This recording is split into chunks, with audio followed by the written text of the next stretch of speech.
శ్రీ బాల త్రిపుర సుందరి సమేత శ్రీ రామలింగేశ్వర స్వామి వారి ఆలయం శరన్నవరాత్రి మహోత్సవాలు ఘనంగా నిర్వహిస్తున్నారు. ఉత్సవాలు 7వ రోజున శ్రీ బాల త్రిపుర సుందరి అమ్మవారి సింహారోహణ అవతారంలో భక్తులకు దర్శనమిచ్చారు. కాకినాడ సూర్యారావుపేటలో వేంచేసి ఉన్న శ్రీ బాల త్రిపుర సుందరి సమేత శ్రీ రామలింగేశ్వర స్వామి వారి ఆలయంలో శరన్నవరాత్రి మహోత్సవాల్లో భాగంగా 7వ రోజు సింహారోహణం అవతారం ప్రారంభోత్సవ కార్యక్రమం జరిగింది. అవతారం ప్రారంభోత్సవానికి విచ్చేసిన ఆలయ చైర్మన్ గ్రంథి బాబ్జీకి ఆలయ అధికారులు పూర్ణ కుంభం మేళాలతో ఘన స్వాగతం పలికారు. ఆలయ ప్రధాన అర్చకులు సుబ్రహ్మణ్య శర్మ అమ్మవారికి సింహారోహణం అలంకరణ చేసి ప్రత్యేక పూజలు నిర్వహించారు. ఆలయ చైర్మన్ గ్రంథి బాబ్జీ సింహారోహణం అవతారంను ప్రారంభించారు. ఈ సందర్భంగా శ్రీ బాల త్రిపుర సుందరి అమ్మవారికి నీరజన మంత్ర పుష్పములను సమర్పించి భక్తుల దర్శనం ప్రారంభించారు. అశేషంగా తరలివచ్చిన భక్తులు అమ్మవారిని దర్శించుకొని పూజలు చేశారు. ఆలయానికి విచ్చేసిన భక్తులకు సిటీ ఎమ్మెల్యే వనమాడి వెంకటేశ్వరరావు సూచనల మేరకు ఎలాంటి అసౌకర్యం కలగకుండా అన్ని ఏర్పాట్లు చేశారు. ఈ సందర్భంగా ఆలయ చైర్మన్ గ్రంథి బాబ్జీ మాట్లాడుతూ ఆలయానికి విచ్చేసిన భక్తులకు త్వరితగతిన దర్శనం చేయించి వారికి తీర్థ ప్రసాదాలు అందిస్తున్నామన్నారు. ఆలయ ఎగ్జిక్యూటివ్ ఆఫీసర్ వీర్రాజు చౌదరి మాట్లాడుతూ భక్తులకు శీఘ్ర దర్శనం కోసం ప్రత్యేక క్యూ లైన్లు ఏర్పాట్లు చేశామన్నారు.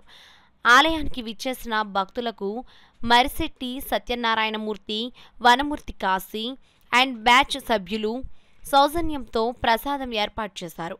ప్రసాదం కౌంటర్ను ఆలయ చైర్మన్ గ్రంథి బాబ్జీ ప్రారంభించారు.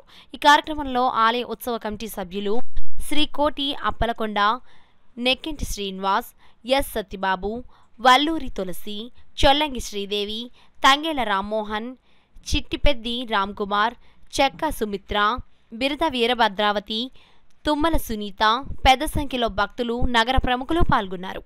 పట్టణ ప్రజలందరికీ కూడా దసరా నవరాత్రి శుభాకాంక్షలు తెలియపరుస్తూ ఈరోజు సాయంకాలం 4:20 అమ్మవారిని సింహారోహణ అవతారంలో ప్రజలకు దర్శనం ఇవ్వడం జరుగుతుంది. ఇది రేపు మధ్యాహ్నం మళ్ళీ 12 గంటల వరకు కూడా ఇదే అవతారంలో అమ్మవారు ఉంటారు.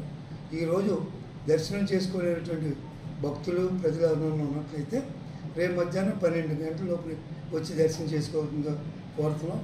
అలాగే రేపు ఉదయం 8:30 గంటల నుంచి కూడా ఒక ప్రత్యేకమైనటువంటి సరస్వతి పూజ ఏర్పాటు చేయడం జరిగింది. దానికి పిల్లలు అందరికీ కూడా సుమారు 2000 టోకెన్లు 1500 నుంచి 1900 వరకు టోకెన్లు ఇవ్వడం జరిగింది. వాళ్ళందరికీ కూడా అన్ని రకాల ఏర్పాట్లు ఫ్రీగా చేయడం జరిగింది.